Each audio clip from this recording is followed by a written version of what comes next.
oh, yeah, I had to learn all that the hard way. So I just did draft after draft. You get to the end of the first draft, which was fragments of all kinds of bits and pieces, to be honest. And then you read it through, then you go, right, oh, that's rubbish. But now I get an idea of this is how it needs to be. And this is probably the story. And that character, that they don't need to be in it. So, yeah, so I just, in every year, I wrote a new draft. I got feedback. There's a company in the UK called the Literary Consultancy where they give you sort of editorial feedback. And then after 2 or 3 years, I was starting to send it to literary agents. I'd get some great, what I call handwritten rejections. So back in those days, it was a photocopied, Xerox piece of paper that had been Xeroxed 100 times. And someone wrote a really nice note on it. And I go, oh, that's a good rejection. Yeah.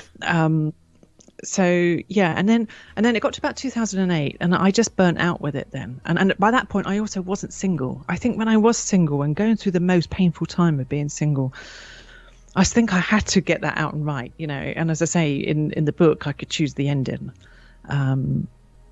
So I did all my learning with it, and then burnt out with it, and so I can't take the story any further, and I need to park it.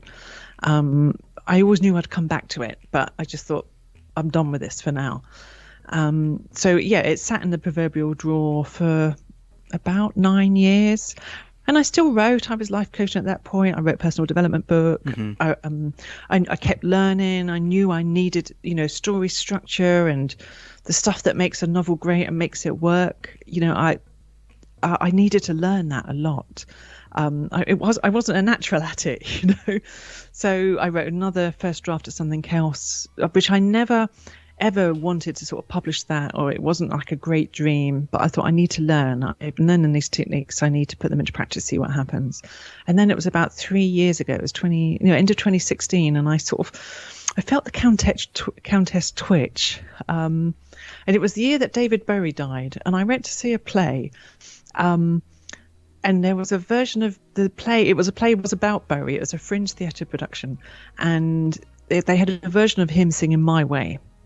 And I loved that song. It's quite a corny old song, but I always like it. And I always think, when it's my funeral, I want that played. And I always thought, if I get hit by a bus tomorrow, I want my friends to get my Tales of the Countess off my computer drive and read it, because everyone over the years knew about this book. And then I walked along the road a bit further and I thought, you know what, you don't have to be dead to do this. You could get it off your computer drive and go back to work on it,